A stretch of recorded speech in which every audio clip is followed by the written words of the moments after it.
बिस्मिल्लाहिर्रहमानिर्रहीम। अस्सलाम वालेकुम। कैसे हैं आप सब? उम्मीद करती हूँ अल्लाह की रहमत से सब ठीक होंगे। आज मैं बनाने लगी हूँ बीफ कढ़ाई। अगर मेरी वीडियो अच्छी लगती है तो लाल सब्सक्राइब का बटन दबाएं, साथ बेल का बटन दबाएं ताकि मेरी आने वाली नई वीडियो आपको सबसे पहले फ्री में मिले। और वास्ते मैं 2 किलो बीफ लिया वा और मैं अच्छी तरह साफ करके धो के रख लिया वा। हम मैं अगे बनाना शुरू कर दी, नाल ही तो सारा कुछ दिखाई देनी है। इन करते हैं साइड से अगले स्टेप लाने हैं।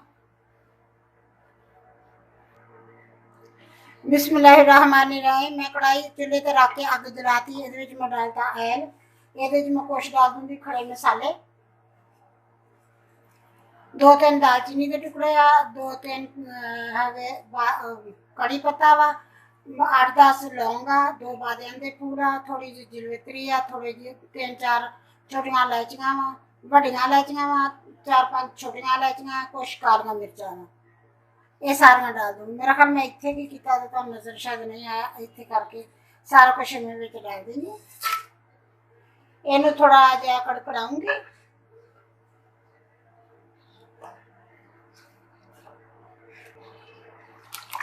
बिस्मिल्लाहिर्रहमानिर्रहीम। मेरा मसाला सारा कड़कना चाहिए। हुण मैं इसमें डाल दूंगी प्याज।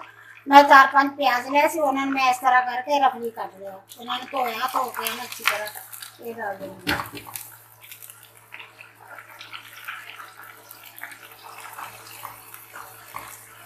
ये थोड़े जो प्याज ज्यादा डाल दे, इन्होंने मैं फ्राई करूंगी अच्छी तरह। काले नहीं करूंगी लेकिन फ्राई करूंगी अच्छी तरह इन्होंने। बिस्मिल्लाहिर्रहमानिर्रहीम। प्याज मेरे फ्राई हो गया, इधर मैं डाल देनी है गोश्त।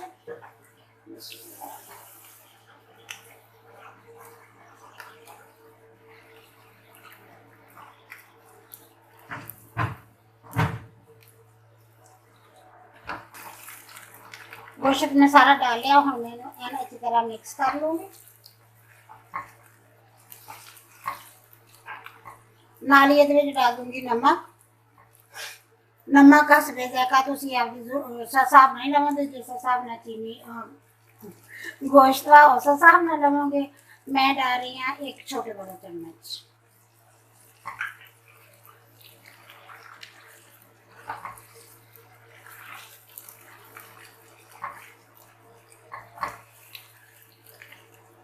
कदे कदे ना जुबान भी गोता खा जाती।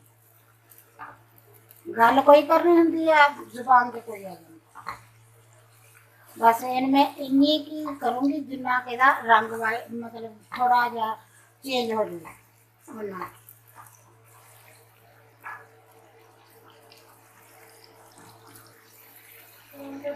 बिस्मिल्लाहिर्रहमानिर्रहीम। थोड़ा जा फ्राई हो गया। हम मेरे डाल देनी है मिर्च, सब मसाले कुछ इस तरह। मिर्च डालूंगी मैं 1 चम्मच, चाय खाना खाने वाला चम्मच, चाय वाला चम्मच नहीं, आधा चम्मच हल्दी का,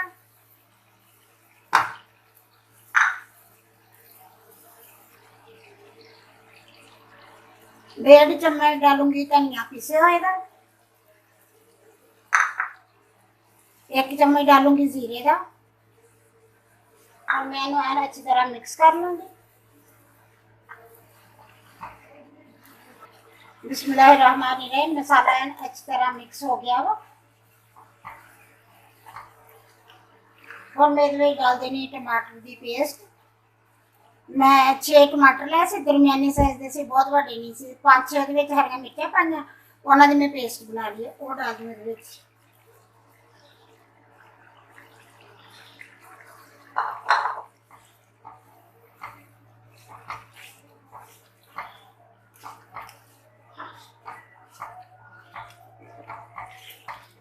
और मैं डाल दूंगी 1 कप पानी का। पानी में वही टमाटर का पेस्ट सी बनी हुई ना, मैं नाली में ले जूगा तो नाली पानी पा दूंगी। 1 कप पानी का डाल के इन्हें कवर करके गलन वास्ते रख देनी है 40 तो 45 मिनट तक। अगर तुम प्रैशर कुकर च बनाने तो फिर प्रैशर कुकर के आपदे आपदे हुंदा टाइम के किन्ने टाइम गलदा। अगर तुम ये बनाओगे कढ़ाई च बनाओगे फिर तुहानू लगूगा कि किन्ने टाइम के गलदा, 40 तो 45 मिनट भी लग सकते हैं, 1 घंटा भी लग सकता होंगे। किसी कई किस्म का होंगे गोश्त, केड़ा घर का बनिया होंगे, मतलब घर दे बाहरों दा हुंदा, बाहरों मंगवाई दा है ना, इसलिए फिर हुंदा कि गोश्त मोटा कई किस्म दा हुंदा। ਹੁਣ मैं इनू कवर करके रख देनी हाँ, इन्हें मैं देनी गलन।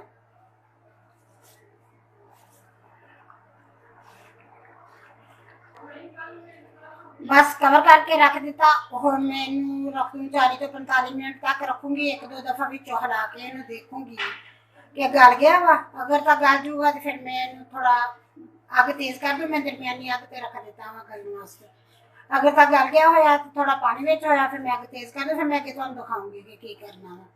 ईद आ रही है, मैं क्या ईद ते फिर मजे मजे दियां कड़ाहियां बना के, मजे मजे दियां रेसिपियां बना के खा के फिर मजे उड़ाए जी।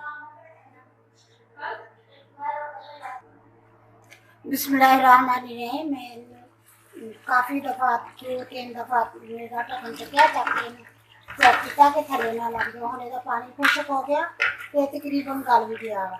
हुण इहनूं मैं लूँगी भुन।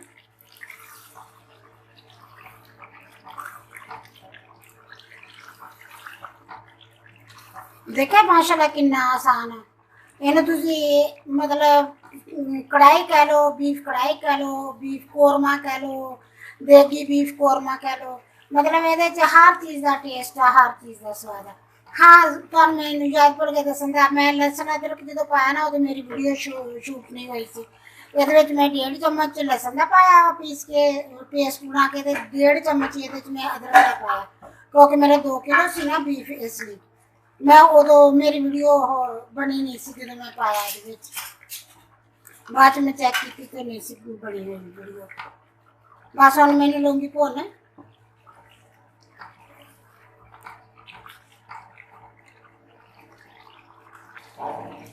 बिस्मिल्लाहिर्रहमानिर्रहीम। बस इन्हें मैं भुनना शुरू कर दिता है, थोड़ा जो भुज गया।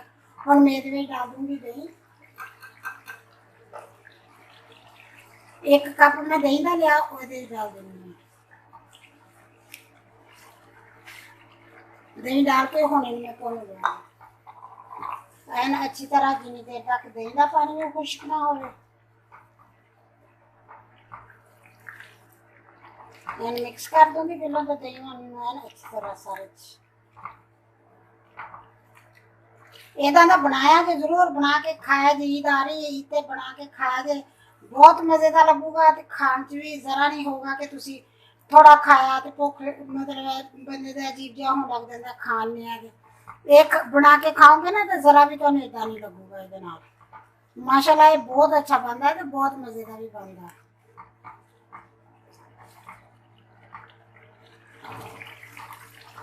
बिस्मिल्लाहिर्रहमानिर्रहीम। और मेरे डाल दूँगी सब्ज मिर्चा। 4-5 सब्ज मिर्चा लिया, उन्होंने मैं इस तरह करके कट ला लिया। एक तो इस तरह कट ला के भी चले जाते मसाला अच्छी तरह मिक्स हो जाते, दूसरी गल है कि चेक भी हो जाए वो कोई खराब तो नहीं। अजकल तो हरिया मिर्चा भी बहुत खराब आ रही, कालियां सूंडियां, हरिया मिर्चा च भी सूंडियां। कदे नहीं सी सुनिया कि मिर्चा हरिया च भी सूंडियां होंगी। हुण तो हरिया मिर्चा भी सूंडियां वालियां आउण लग पईयां। एन अच्छी तरह जो तुम सब्ज मिर्च डालो ना, अच्छी तरह चेक कर लिया करो पहले। बस हुण मैं इनू ऐसे तरह करके भुन लूँगी थोड़ी देर ना।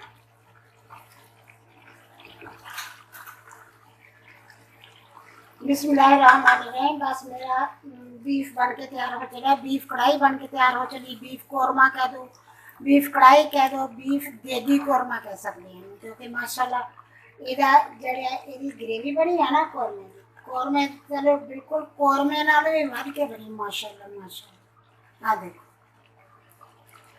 बहुत अच्छी बनी है माशाल्लाह, बहुत अच्छा बने। बस ये तैयार हो गया बन के। हुण मैं डालूंगी थोड़ा जिहा गरम मसाला।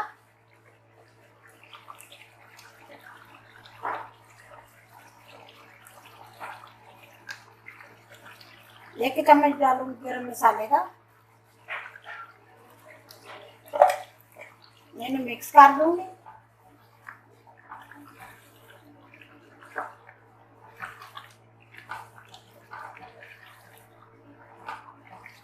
आग बंद कर दूंगी।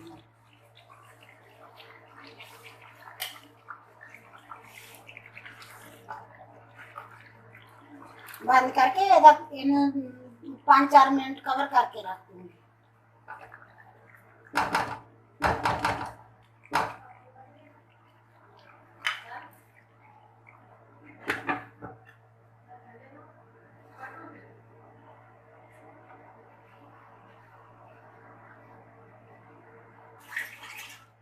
बिस्मिल्लाहिर्रहमानिर्रहीम। मेरे बीफ कढ़ाई बन के तैयार हो गई है माशाल्लाह, बहुत अच्छी बनी है, तो बहुत मज़े की बनी है। अगर तुम मेरी वीडियो पसंद आए लाइक करना, शेयर करना, सब्सक्राइब करना। अल्लाह हाफिज़। आप दियां दुआवां च बहुत सारा याद रखना मैनू। अल्लाह हाफिज़।